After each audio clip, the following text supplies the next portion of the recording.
That's right. Back at it again, Full Custom Hot Dog here, doing another Blu-ray review. That's right. We're going to be talking about the film Retroactive from 1997. A film I hadn't heard of. I don't remember how I heard about it. I picked it up from one of Kino Lorber's epic, legendary sales. When they have sales, I want to borrow some funds from some relatives and then disappear out of town with all my movies. Because normally Kino films are $20-$30 a pop, and here they're $5 to $7. It's insane. Movies that I was going to buy that I didn't, I'm now getting at a fraction of the price. So take advantage of those when you can. I know I do. So I highly recommend. Kino's a pretty good label anyway, so you should be following them, and then when those sales happen, jump on. So I picked this up during a sale. This disc is pretty no frills, pretty bare bones, decent image, decent audio, no real complaints besides the complete lack of extras. And even if it's a movie I didn't love, I do like hearing the commentary. I kind of geek out about this kind of stuff. It's always fun to hear the details about how a movie was made, or fun little behind the scenes details. Even on a movie like this, a movie that I hadn't heard of, maybe you hadn't heard of it either, but I still really think those details are cool, and I love to know about them. Even if it's to share to nobody or to share to two people, I love talking about this kind of stuff. That's why I'm doing this. So anyway, this is like a D release. This is fine. It's people who love this movie are probably stoked that it's on Blu-ray, but again, it being bare bones, I don't know if there's a better release. This movie's so far off my radar that I didn't even think to check if... I don't think I've ever seen anybody release that. So, Kino would be the ones to release a good version. They've been doing some better versions of some things that, like Mill Creek released. They even re-released Rawhead Rex with I think like a new commentary or something. God damn it, I'm not double dipping. Not a Rawhead Rex, come on. Anyways, yeah, adequate release, probably like a D or something. Anyways, let's talk about the film itself, Retroactive, 1997, directed by Louis Morneau. Now, someone I hadn't heard of. He's done other films, it looks like, with Jim Belushi. He directed a film called Made Men. I hadn't heard of it. I hadn't heard of many of this guy's films, except for the obvious sequels. He's directed Joyride 2 and Hitcher 2. I've seen Joyride 2, I don't remember it. I may or may not have seen the Hitcher 2. He also did Bats, which I heard was fun. I didn't see it. If you recommend me any of those in the comments, or if you think I should watch them, let me know, of course. I'm always into hearing what you guys think is good. But let's talk about Retroactive, a film that I hadn't heard of before, period. What's it about? Well, IMDb says, a psychiatrist makes multiple trips through time to save a woman that was murdered by her brutal husband. That's sort of half right. Basically, a psychiatrist, or she worked with the police department, I think in Chicago, in a hostage negotiation, named Karen. Karen gets stranded in the desert and is picked up by Jim Belushi, who's playing a character, Frank.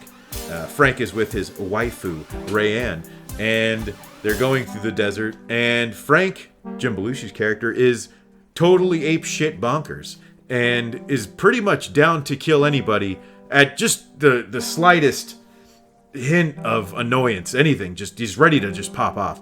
And so that's basically what ends up happening without too many spoilers. They run into Emmett Walsh, who sort of sets Frank off on his first killing spree, at which point our hero Karen runs into the desert haphazardly.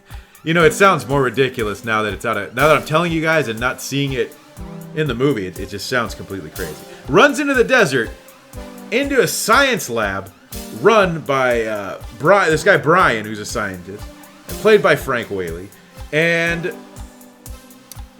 he's doing an experiment to send people back in time, basically, but sort of like a Groundhog's Day-esque time travel where you go back into your body but this is like 20 minutes ago. She goes back 20 minutes and she's doing it again, trying to save everybody. I do enjoy time loop pictures. I like the idea of sort of playing with the same things. I mean, she keeps going back and she knows different things about the situation and is trying to use them to her advantage. They seem to just get her in more and more trouble, which is kind of fun. But by the end, the movie just kind of peters out, and I thought the ending was, for a film that's so creative, I guess, and kind of wild. I wish the ending wasn't so boring. I'd kind of want a little bit more from something like this, but it's a fine little watch, and you've got a fun performance from Jim Belushi. Jim Belushi's not known for playing psychos and maniacs, which makes this just an immediate treat and an absolute delight.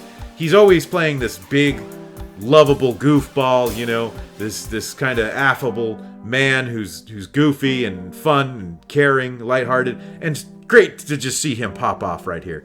Very, if I got anything from this movie, and if you will too, maybe it's just that. Hey, here's Jim Belushi just being an absolute madman, and that alone I can appreciate on several levels. So, is this a recommend?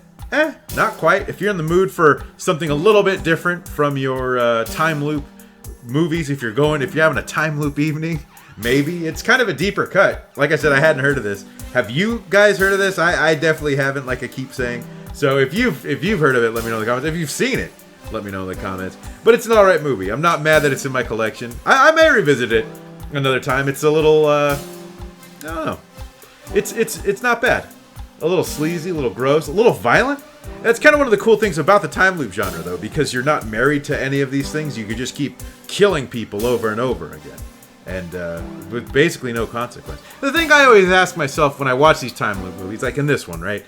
There's an affair that gets found out, and it sends Belushi's character off the wall. There's a few different details that get found out, and of course, there's this wake of murder. But then you have all these timelines, right? With all these murders. So then you'd have to wonder, what's going on in those timelines? Is he being investigated? Does he exist in those timelines? I don't know. Hurts the brain. Freaking time loop movies, man, I swear to God. But anyways, that's enough of me philosophizing about space and time. Like, that's what you need. A hot dog just telling you how he thinks time works. But anyways, let me know what you think of this movie, of course. Talk to me in the comments. I always like to hear what you're thinking, if you're going to see this, if you have seen this. And thank you for watching, of course. My name is Full Custom Hot Dog. You can follow me on Twitter. That's Full Custom Hot Dog without the last O, because that is just too long for Twitter. So, thank you all for watching, and until next time. If you like what you see, I love what I see. Make sure to hit that subscribe button and the bell for notifications so you can watch whatever comes next. And if you like the music you hear, you can follow me on SoundCloud and Spotify. Check the description for links.